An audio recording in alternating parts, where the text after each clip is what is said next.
Hurricane Ike wasn't the strongest storm on record, but it was massive, unpredictable, and devastating.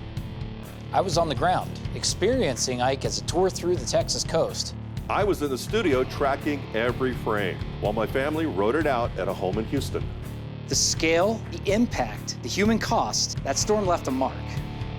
And after Ike, we started talking more about storm surge, uncertainty, the full scope of risk. This is our story of Hurricane Ike. And what it taught us.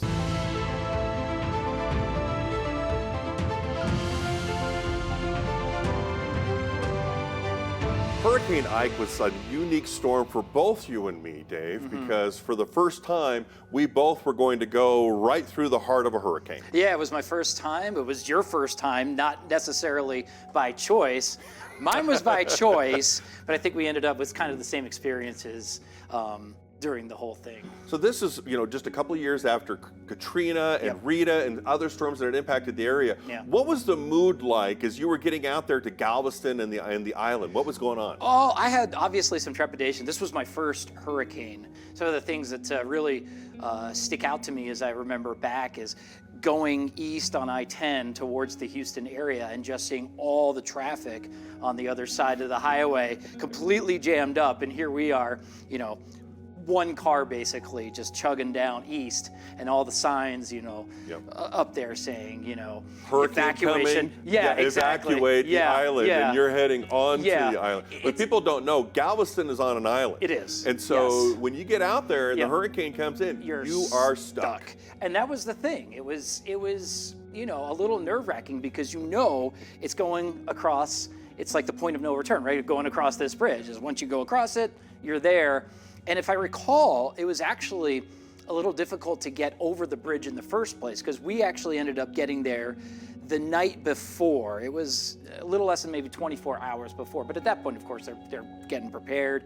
Evacuation's obviously going on, and they were getting ready to shut down that bridge. And so I think, if I recall, we were one of the last people to get over that bridge into the island. Well, the storm surge came in 12 hours ahead of where the storm actually came in, which is why we could see that coming, which is why they were shutting things down a little bit early. That's a good point. Yeah, it was a massive storm out in the Gulf at that time, and so it was able to push a lot of water.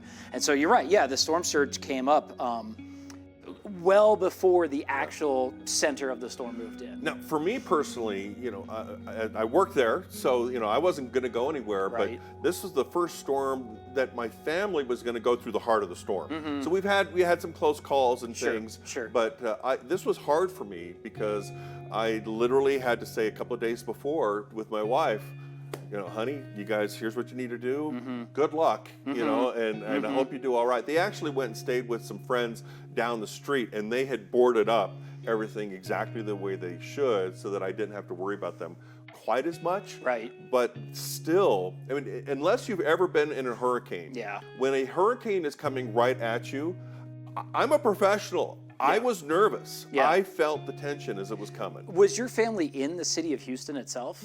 We were in Katy. Okay, which is part of Houston, and the eye came right up the ship channel, pretty close. So we were well within, maybe not the eye wall, but right next to it. Yeah, so basically the most intense part of the storm. Absolutely. Was moving in and affecting your family and your house. For me, obviously, I lived in Oklahoma at the time, so I wasn't worried so much about that. I was more worried about my own personal safety. We, basically, we're aiming to get in the eye, so we basically did the forecasting, and we ended up right on the seawall of Galveston, the same one that was built after the 1900 hurricane, which was the deadliest disaster in U.S. history. So there was a little bit of thoughts going through my head. The whole city felt like that. Yeah. Seriously, the tension was high. And especially because this was only 3 years after Rita and Katrina and Wilma, and we know what happened there. Right. And this was a massive, I believe, a Category 5 hurricane at one point that was heading right for the city of Houston. So we had a lot going on. The pressure was on, and so we've kind of established that now. Yes. Coming up in our next segment, we're going to talk more about what actually happened during the storm. So we've established, the heat was on as that thing was coming in. Oh yeah. And next time we're going to talk what happened during the storm.